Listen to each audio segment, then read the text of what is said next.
오늘 본문은 우리가 너무나 잘 알고 있는 본문이죠. 모세가 하나님께 계명을 받으러 간 사이에 이스라엘 백성들이 금송아지 우상을 만든 사건.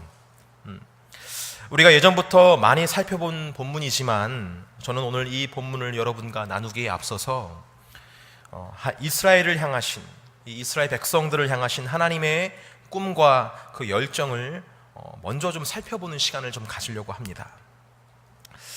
여러분, 하나님께서 이스라엘 백성들을 택하시고 그들을 구원하실 생각을 언제부터 가지셨다고 생각하십니까? 어떤 분은 출애굽기 1장에서부터 시작되었다고 얘기하시는 분들이 있을 수도 있겠어요. 출애굽기 1장 14절에 보면은 이렇게 시작하고 있거든요. 어려운 노동으로 그들의 생활을 괴롭게 하니, 그러니까 애굽의 사람들이, 요셉을 모르는 애굽의 사람들이 어려운 노동으로 그들의 생활을 괴롭게 하니 곧 흙 이기기와 벽돌 굽기와 농사의 여러 가지 일이라 그 시키는 일이 모두 엄하였더라 라고 나와 있어요. 그러니까 아마 이때쯤에 하나님께서 이스라엘 백성들의 고동 노동과 착취의 현장을 불쌍히 보셔서 이 어두운 그늘에서 백성을 구원할 계획을 세우셨다라고 생각을 하실 수도 있겠습니다. 하지만 여러분, 그렇지가 않아요. 하나님께서 이스라엘 백성들을 구원할 계획을 가지고 계셨던 것은, 다시 말해 그들을 가나안 땅으로 데리고 갈 계획을 세우셨던 것은 이보다 훨씬 이전부터 그 계획은 시작되었음을 우리는 알아야 됩니다. 바로 언제부터 시작되냐면 창세기에서부터 그 계획이 구체화되기 시작한 것을 볼 수가 있어요. 창세기 12장 2절 말씀을 한번 보겠습니다. 이 말씀은 아브라함을 부르실 때 하나님께서 하신 말씀인데요, 같이 읽어볼게요. 시작. 내가 너로 큰 민족을 이루고 내게 복을 주어 내 이름을 창대하게 하리니 너는 복이 될지라. 아멘. 하나님께서는 아브라함을 처음 부르실 때부터 하나의 꿈을 가지고 부르셨습니다. 단순히 아브라함 한 사람에게만 그 약속의 꿈이 있었던 것이 아니라 아브라함을 통해서 한 민족, 큰 민족을 세울 것이다 라고 지금 약속을 하고 있는 말씀이에요. 여러분 잘 기억하시길 바랍니다. 하나님께서는 아브라함과 무슨 약속을 하셨다고요? 내가 너로 큰 민족을 이룰 것이다, 큰 민족을 이룰 것이다 라고 말씀을 하셔요.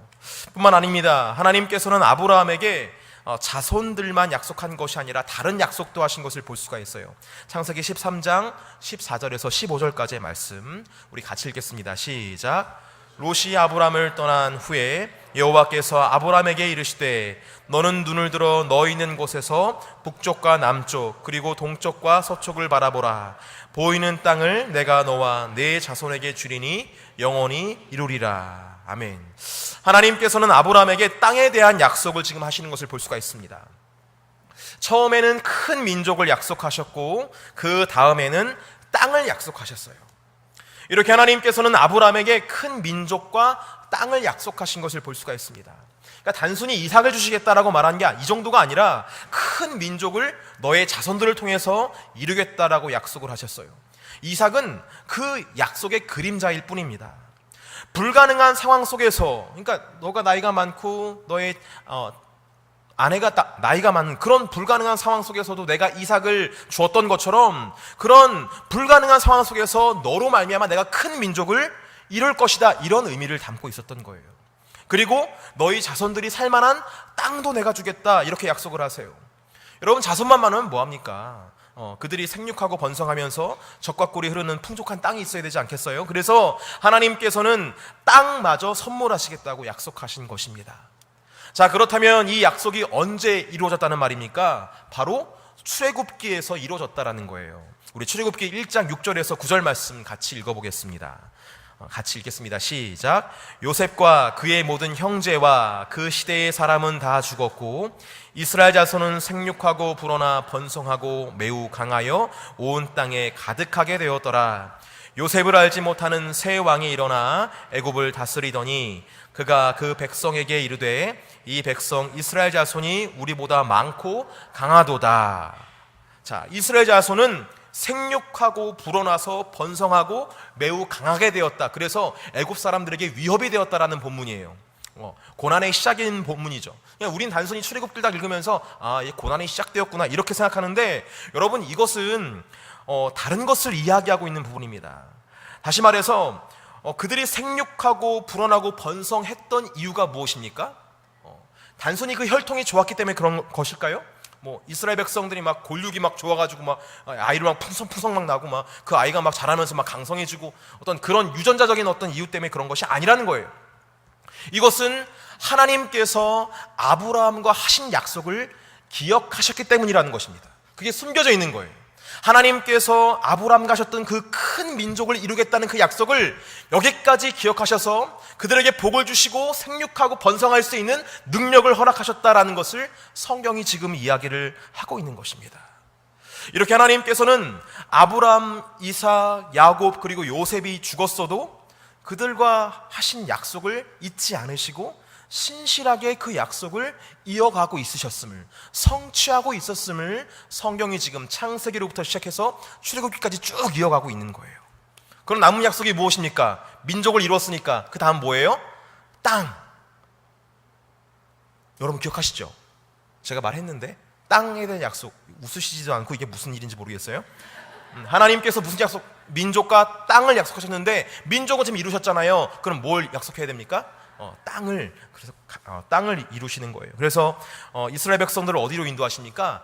가나안으로 인도하시는 것을 볼 수가 있어요. 그 옛날 아브라함에게 약속하셨던 그 땅으로 지금 인도하신다는 것입니다. 출애굽기 6장 8절 말씀 같이 읽겠습니다. 시작. 내가 아브라함과 이삭과 야곱에게 주기로 맹세한 땅으로 너희를 인도하고 그 땅을 너희에게 주어 기업을 삼게 하리라. 나는 여호와라 하셨다 하라. 이렇게 하나님께서는 아브라함에게 약속하셨던 바를 신실하게 지키셨던 하나님이심을 우리는 기억해야 할 필요가 있습니다. 600여 년이 흐르는 동안 이스라엘 백성들은요, 자신이 누구인지 하나님이 어떤 분인지 잊은 채로 살았어요. 하지만 하나님은 그러지 않으셨어요. 단 한 번도 그들을 잊지 않으셨고 그 약속 또한, 아브라함에게 하셨던 그 약속 또한 잊어본 적이 없으십니다. 이렇게 하나님의 사랑은 몇 세대가 흐르는 동안에도 변함이 없었다는 것이 성경이 증언하는 바예요. 하지만 그 사랑은 여기서 끝나지 않죠. 하나님께서는 그들을 번성하게 하시고 그 땅을 향한 약속을 하신 후에, 자, 이제는 내가 다 너희들 이뤘으니까, 구체적인 땅도 약속되었으니까 너희들끼리 잘 가서 잘 먹고 잘 살아라, 이렇게 하면 하늘로 쑥 올라가신 게 아니에요. 다시 하나님께서 또 다른 어떤 방법을 지금 계획하시고 계시는데요, 그 방법을 한번 보도록 하겠습니다. 출애굽기 25장 8절에서 9절 말씀 같이 읽어볼게요. 읽겠습니다. 시작. 내가 그들 중에 거할 성소를 그들이 나를 위하여 짓되 물은 내가 내게 보이는 모양대로 장막을 짓고 기구들도 그 모양을 따를 지을지니라. 아멘. 하나님께서는 당신의 백성들이 연약하다는 사실을 잘 알고 있었어요. 물론 하나님께서 약속하셨고 지금 잘 가고 있는 중이지만 그들이 온전히 가나안 땅에 당도하지 못할 수도 있고 가나안 땅에서 하나님의 백성답게 살아가지 못할 수도 있다는 것을 너무나 잘 아셨습니다. 그래서 그들을 지키시고 보호하시고 인도하시기 위해서 그들 가운데 거하시기로 작정을 하시는 거예요. 어떻게 거하시냐? 성막이라는 천막을 이용해서 백성들의 진 중앙에 그걸 짓게 하십니다. 그리고 그 천막 안에 임재하시는 방법으로 백성들과 함께 하셔야겠다고 지금 생각을 하시는 거예요. 여러분 한번 잘 생각해 보세요. 하나님이니까 그럴 수 있지 이렇게 생각하실 수도 있겠지만, 천지 만물을 지으신 여호와 하나님이십니다. 천지 만물을 지으신 여호와 하나님. 다시 말해서 천지 만물보다 더 크시고 존귀하신 하나님께서 좁디 좁은 천막 안에 거하시겠다고 지금 말하는 건데, 여러분 이게 이해가 가십니까? 이걸 비유적으로 이야기하면 이런 거예요. 우리가 지금 살고 있는 집 있잖아요. 에어컨도 있고 선풍기도 있고 시원한 그 집, 넓은 그 집을 놔두고 지금 밖에 나가서 1인용 모기장 텐트를 치고 살겠다라고 여러분들의 남편이나 여러분의 아들이 이야기를 하고 있다고 생각해 보십시오. 어떻게 하시겠습니까? 그렇게 하실 거예요. 그렇죠? 그렇게 하실 거예요. 막 이러면서 말씀하실 거거든요. 그러니까 그런 거예요. 지금 하나님께서 자신의 그 보좌를 버려두고 이 좁은 천막으로 거하겠다는 것은 그런 넌센스가 있는 것입니다. 그런데 또 다시 한번 생각해 보면 이런 것 같아요. 우리가 그만큼 망가져 있다는 것이죠. 하나님 백성이 그러지 않으면 안 될 정도로 크게 망가져 있기 때문에 하나님께서 그렇게 하시지 않고는 그들을 구원하실 수가 없기 때문에 하나님은 자신의 자유와 자신의 존재를 포기하셨던 것을 우리 성막을 통해서 볼 수가 있는 거예요. 근데 여러분, 이것은 구약에 있는 일인데요, 신약에서는 어떤 일이 있습니까? 예수님도 마찬가지셨던 거예요. 하늘 보좌를 버리시고 종의 형체로 이 땅에 오셔서 죽기까지 충성하셨던 예수님, 그 모습, 구약에서나 신약에서나 어제나 오늘이나 하나님은 항상 자신의 모든 것을 포기하실 만큼 우리를 사랑하셨음을 성경에서 계속해서 이야기를 하고 있는 것입니다. 이것이 우리를 향하신 하나님의 사랑과 열정이에요. 이 열정을 믿음으로 바라보실 수 있는 저와 여러분들에게 예수님의 이름으로 축복합니다. 그래서 하나님께서 백성들과 함께 하시고 싶은 그 간절한 마음 때문에 이 성막을 어떻게 지을 건지 좀 빨리 알려주고 싶으셨던 것 같아요. 그래서 모세를 산으로 부르십니다. 야, 모세야, 올라와라. 빨리 올라와라. 내가 너희들 가운데 거할 성막을 만들어야 되겠는데 어떻게 만들지 지금부터 내가 자세하게 알려줄게. 그러면서 거기에 성막에 필요한 재료들과 모양과 막 치수, 그 모든 것들을 하나하나 세세하게 얘기하십니다. 네가 알아서 해, 이게 아니에요. 다 말씀하세요. 아주 기쁜 마음으로, 기대하는 마음으로 말씀하셨을 것 같아요. 참고로 하나님께서 성막의 설계도를 모세에게 하나씩 직접적으로 알려주신 이유는 뭐냐면, 하나님은 거룩하신 분이기 때문에 그래요. 세상이 담을 수가 없습니다, 하나님을. 그래서 인간의 지식과 설계도로는 감히 하나님의 거룩함을 담을 수가 없기 때문에 하나님께서는 그 거룩하신 뜻으로 말미암아 자신의 장소까지 정해 놓으신 거예요. 그래야지만 견딜 수가 있기 때문에 그렇거든요. 그래서 만드는 방법, 들어가는 재료를 다 알려주시는 겁니다. 자, 이렇게 아름다운 교제의 장이 벌어지고 있었어요, 산 위에서는.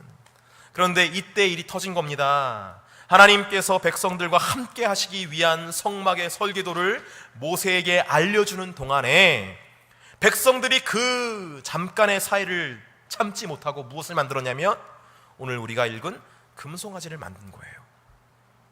하나님께서는 이스라엘 백성들과 함께 하시기 위해서, 동행하시기 위해서 아브라함 때부터 준비를 하셨는데, 그렇게 하나씩 준비하시고 당신의 백성들에게 눈 한 번 거두신 적이 없는데, 그들이 막 큰 민족이 되기 위해서 하나씩 은혜를 베풀어 주시고 그렇게 기다리고 계시고 그렇게 진행하고 계셨는데, 그래서 여기까지 잘 왔는데, 성막 이것만 잘 완성하면 이제부터 그 백성들과 동행하면서 큰 역사를 이루실 준비가 다 되셨는데, 이것을 한순간에 짓밟는 일이 발생한 것입니다. 어떻게 해요? 금송아지를 만듦으로 말미암아 이 모든 것들이 다 망했던 거예요. 저는 오늘 말씀을 여러분들이 이런 마음으로 들으셨으면 좋겠습니다.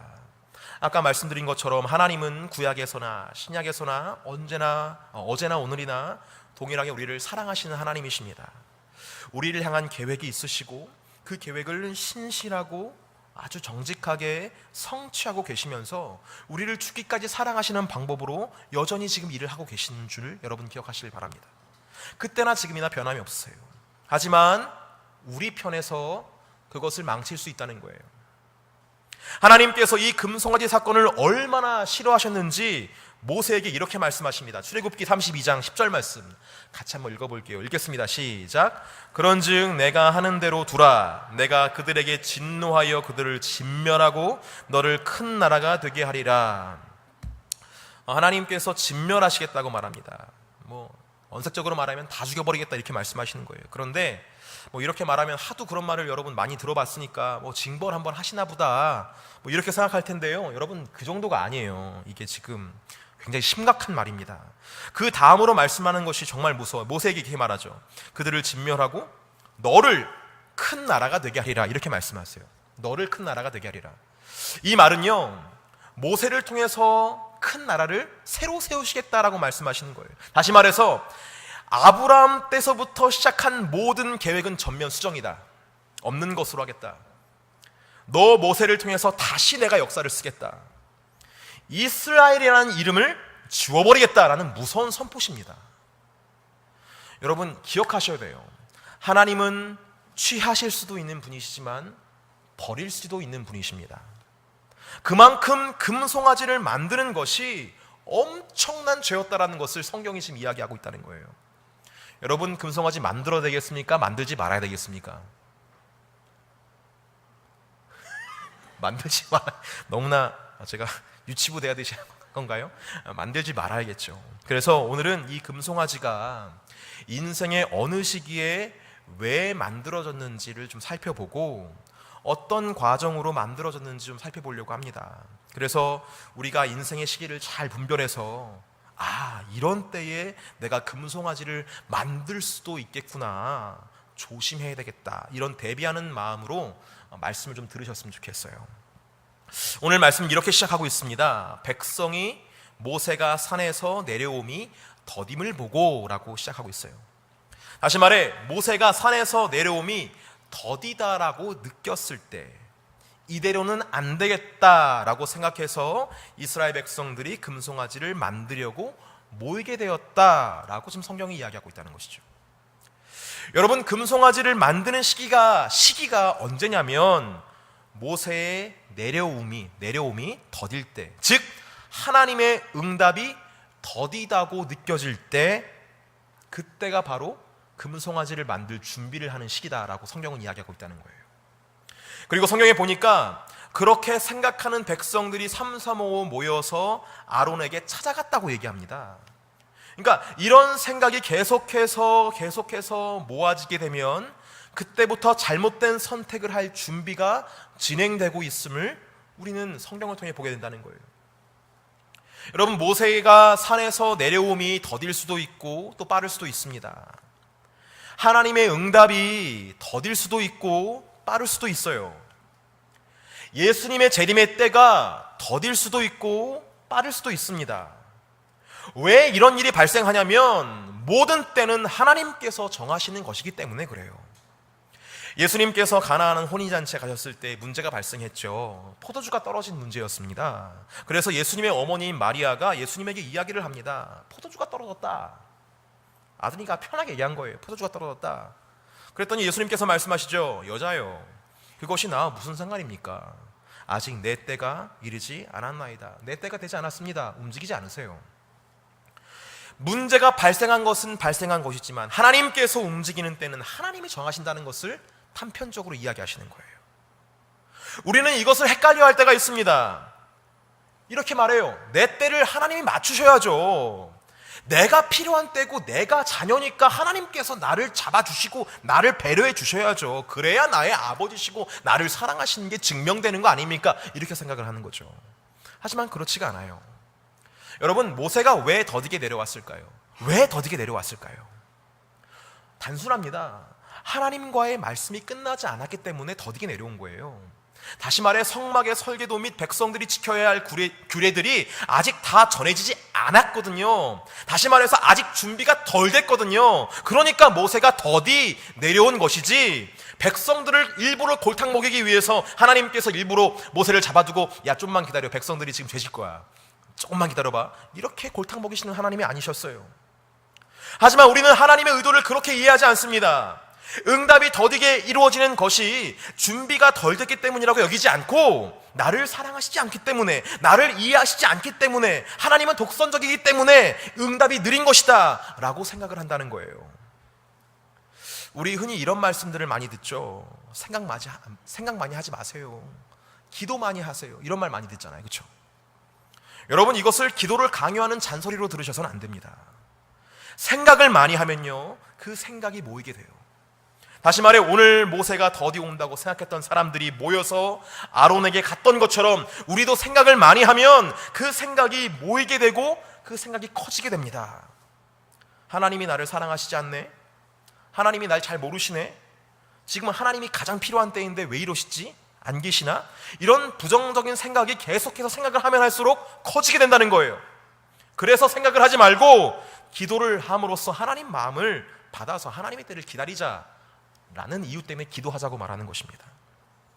사랑하는 성도 여러분, 하나님의 응답의 때가 더디 올 때 잘 분별하시기를 바랍니다. 하나님의 응답이 더딘 것은 아직 준비가 되지 않았다, 아직 때가 되지 않았다라는 것입니다. 하나님이 날 사랑하시지 않는다는 게 아니에요.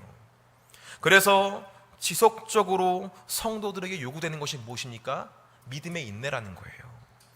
그 상황에서 우리는 인내의 열매를 맺을 수가 있어야 됩니다.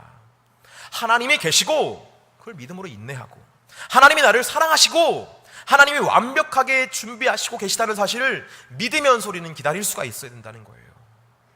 여러분, 아브라함부터 시작된 하나님의 계획을 한번 보세요. 얼마나 치밀하시고 얼마나 주도 면밀하십니까? 실수가 없이 하나씩 딱 진행하시는 걸 볼 수가 있어요. 사람은 잃어버리지만, 사람은 실수하지만 하나님은 잃어버리지 않으시고 하나님은 우리를 항상 기억하시는 분임을 기억하시기를 바랍니다. 이런 하나님을 믿고 기다리심으로 응답이 더디올 때 바르게 분별할 수 있는 저와 여러분 되기를 바랍니다. 이렇게 금송아지는 인생에서 하나님의 응답이 더디게 느껴질 때 만들어집니다. 그러면 어떤 과정으로 만들어질까요? 우리 32장 1절 말씀을 한번 같이 읽어보도록 하겠습니다. 읽겠습니다. 시작. 백성이 모세가 산에서 내려옴이 더딤을 보고 모여 백성이 아론에게 이르러 말하되 일어나라, 우리를 위하여 우리를 인도할 신을 만들라. 이 모세 곧 우리를 애굽 땅에서 인도하여 낸 사람은 어찌 되었는지를 알지 못함이니라. 금송아지가 어떤 과정에서 만들어지냐면 먼저는 백성이 아론을 선택하는 과정에서부터 시작됩니다. 여러분, 민족의 지도자는 누가 선택하는 것입니까? 누가 선택하는 거예요? 하나님이 선택하는 거죠. 세상에 목회자가 참 많이 있죠. 정말 많은 목회자분들이 계십니다. 근데 나의 목회자는 누가 정해주시는 거예요? 하나님이 정해주시는 거예요. 그런데 이스라엘 백성들은 자신들이 지도자를 선택하는 거예요. 그리고 그 지도자에게 명령을 합니다. 일어나라, 우리를 인도할 신을 만들어라. 여러분, 우리는 금송아지를 만드는 과정을 지금 보고 있습니다. 무엇이 첫 번째 과정입니까? 백성들의 스스로 선택에서부터 그 시작되는 것을 볼 수가 있어요. 다시 말해서 하나님께서 내게 붙여주신 지도자가 있고 하나님께서 내게 붙여주신 교육자가 있으며 하나님께서 나에게 붙여주신 목자가 있는데 이걸 인정하지 않는 거예요. 내가 원하는 사람이 있는 겁니다. 내가 원하는 어떤 지도자 상이 있어요. 그래서 하나님께서 선택하신 사람을 내가 거절해버리고 내가 선택한 사람을 지도자로 삼습니다. 뿐만 아니죠. 자신이 선택한 지도자에게 자신의 의견을 계속 투영시킵니다. 아론에게 다가가서 말하죠. 일어나, 뭐해, 지금 앉아서 뭐해, 일어나, 그리고 만들어, 나를 위한 것을 빨리 만들어. 이렇게 강요를 해요, 지도자한테. 지도자의 지도를 받으려고 하지 않고 내가 원하는 건 나를 위한 것을 만들어라라고 계속 요청하고 있다는 거예요. 여러분, 금송아지는 하나님의 선택이 아니라 개인의 선택에서부터 시작됐고 개인의 요구가 반영되기 시작하면서부터 만들었다는 사실을 우리는 기억해야 돼요. 그 다음 과정으로 어떤 과정이 벌어지냐면 2절과 3절 말씀 같이 읽어보겠습니다. 읽겠습니다. 시작. 아론이 그들에게 이르되 너희의 아내와 자녀의 귀에서 금고리를 빼어 내게로 가져오라. 모든 백성이 그 귀에서 금고리를 빼어 아론에게로 가져가매. 여러분 생각해 보세요. 애굽의 노예였던 그들이 무슨 금이 있었겠습니까? 노예였던 그 사람들이 무슨 금을 가졌겠어요? 이 금의 정체가 뭐냐면 어디서 생겨난 것이냐면 하나님께서 애굽에서 나올 때 은금 패물을 전리품으로 얻게 하셨어요. 그러니까 나갈 때 그냥 빈손으로 나간 게 아니라 애굽 사람들이 빨리 좀 나가라고 내가 그냥 이거 주겠다고 해서 막 다 띄워가지고 다 준 겁니다. 그래서 받게 되었어요. 이걸 왜 얻게 하셨냐면 나중에 성막과 제사장 옷과 여러 가지 기물에 쓰일 것이기 때문에 하나님께서 미리 주신 것입니다. 그 부분 한번 볼게요. 출애굽기 25장 2절과 3절과 7절과 9절 말씀 한번 같이 읽어보겠습니다. 읽겠습니다. 시작. 이스라엘 자손에게 명령하여 내게 예물을 가져오라 하고 기쁜 마음으로 내는 자가 내게 바치는 모든 것을 너희는 받을지라. 너희가 그들에게서 받은 예물은 이러하니 금과 은과 놋과 호마노며 에봇과 흉패에 물린 보석이니라. 내가 그들 중에 거할 성소를 그들이 나를 위하여 짓되 물은 내가 내게 보이는 모양대로 장막을 짓고 기구들도 그 모양을 따라 지을지니라. 하나님께서 이스라엘 백성들에게 주신 것들은 하나님의 성막과 그리고 기물들을 만들 재료로 쓰일 것들인데 지금 이스라엘 백성들은 우상을 만드는데 자신들의 재물을 쓰는 것을 볼 수가 있어요. 특별히 이스라엘 백성들이 우상을 만들 때에 그 형상으로 송아지 형상을 만들었다는 데 우리는 주목해서 봐야 됩니다. 이 송아지 우상은 어디에서 숭배되었냐면요, 애굽에서 숭배되었습니다. 애굽에서. 그러니까 노예 시절에 이들이 봐왔던 신을 또 재현해 놓은 거예요. 멤피스라는 신인데요, 풍요와 다산을 상징하는 신이었습니다. 그러니까 애굽의 노예 때부터 이 이스라엘 백성들은 정말 수많은 신들을 봤어요. 애굽 사람들이 섬기는 신들이 엄청 많았는데 그 신들을 다 봤어요. 근데 그 많은 신들 중에서 가장 마음에 들었던 게 무슨 신이었던 거예요? 이 멤피스였던 거예요. 송아지. 다시 말해 송아지 우상을 만들었다라는 것은요, 자신의 욕심과 야망을 거기에 투영시켰다라는 것을 말합니다. 그리고 그 욕망을 투영시키는 것에 기꺼이 하나님께 받은 제물을 썼다라는 거예요. 그래서 탐심은 우상숭배라는 말이 여기서 성립되는 것입니다. 여러분, 성경은 말하고 있어요. 우상숭배는 제물에 대한 청지기적인 사명을 잃어버리고 내 욕심을 위해 사용하는 과정 속에서 만들어지는 것입니다 라고 성경은 지금 이야기하고 있다는 것입니다. 우리는 이 과정을 꼭 이해해야 돼요. 제물을 사용할 때에 하나님께서 원하시는 것, 그러니까 내 욕심을 막 이루기 위해서 만드는 것을 그렇게 사용해서는 안 된다는 거 성경이 이야기하고 있다는 거예요. 자, 그리고 성경에는 그 다음으로 그 우상을 만든 사람들이 어떻게 행동했는지 그 다음 과정이 등장합니다. 출애굽기 32장 5절에서 6절 말씀 같이 좀 읽어볼게요. 읽겠습니다. 시작. 아론이 보고 그 앞에 제단을 쌓고 이에 아론이 공포하여 이르되 내일은 여호와의 절이니라 하니 이튿날에 그들이 일찍이 일어나 번제를 드리며 화목제를 드리고 백성이 앉아서 먹고 마시며 일어나서 뛰놀더라.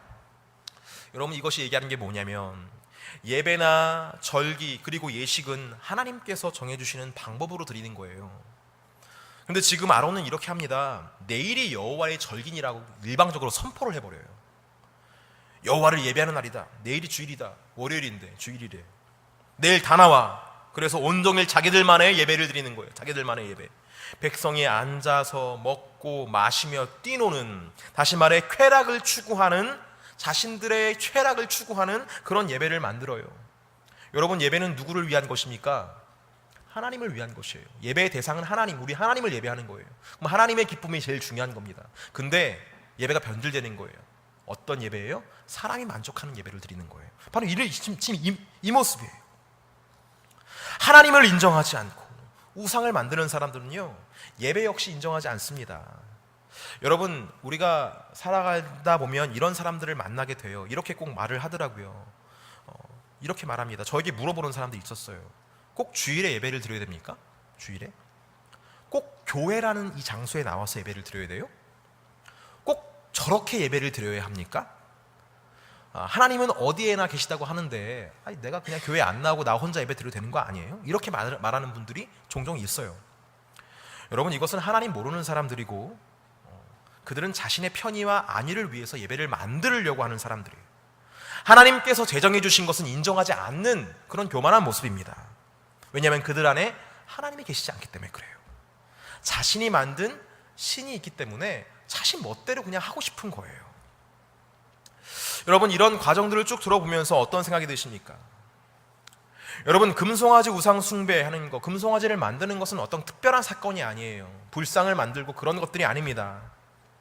하나님의 응답이 더딜 때에 충분히 일어날 수 있는 일이에요. 그리고 하나님의 어떤 필요와 하나님 말씀이 아닌 내 고집을 드러내는 과정 자체가 금송아지를 만드는 과정이라는 사실을 우리는 기억해야 합니다. 여러분, 우리는 항상 깨어 있어야 할 줄 믿습니다. 하나님의 때와 하나님의 방법을 최우선순위로 하면서 내 안에 형성되어 있는 자아의 법들을 죽이면서 믿음으로 인내할 수 있는 성도가 되어야 돼요. 그 응답의 더딤을 그런 식으로 견뎌야 됩니다. 제가 이런 생각을 한번 해봤어요. 본문 1절을 보면요, 백성이 모세가 산에서 내려옴이 더딤을 보고 모여 라고 말했어요. 모여, 막 모이는 거예요. 그런 생각 하실 수 있잖아요. 응답이 더뎌요. 그러면 우리의 믿음이 연약해지고 필요한 때가 지금인데 왜 안 주실까? 막 이런 마음 때문에 마음이 막 떨리고 막 초조해합니다. 그래서 한 사람 한 사람씩 하나님 왜 이러시지? 하나님 왜 이러시지? 이렇게 얘기할 수 있어요.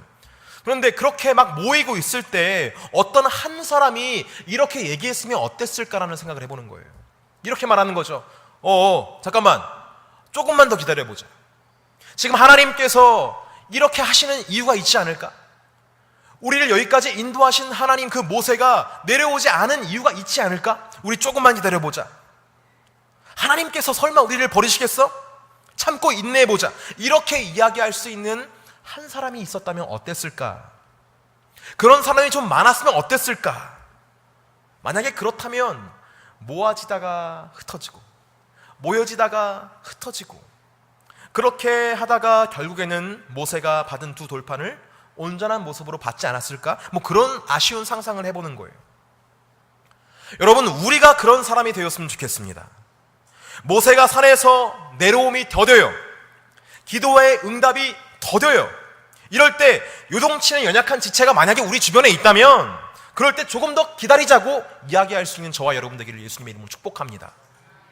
하나님 반드시 응답하실 거라고 같이 그 아픔을 나누면서 기도의 자리로 함께 모셔서 같이 기도하자고. 아픈 거 나도 그럴 때가 있었다. 근데 하나님께서 반드시 응답하시더라고. 그렇게 옆 사람이 어깨동무를 하면서 같이 기도해 줄 수 있는 그런 믿음의 지체가 우리 모두가 되었으면 좋겠어요. 오늘 이 말씀을 들으시면서 우리 안에 찔리는 부분들이 있을 겁니다. 그 모든 것들 이 시간 십자가에 못 박을 수 있는 시간 되기를 원합니다. 그리고 내 옆에 있는 한 사람이 어려움에 처했을 때에 그렇게 그 사람을 인내하게 할 수 있는 축복의 통로로 쓰임받을 수 있는 저와 여러분 되었으면 좋겠어요. 그렇게 우리 공동체가 은혜의 더딤, 응답의 더딤이 있다 할지라도 끝내 믿음으로 승리할 수 있는 그런 복된 공동체가 되기를 예수님의 이름으로 축복합니다. 우리 함께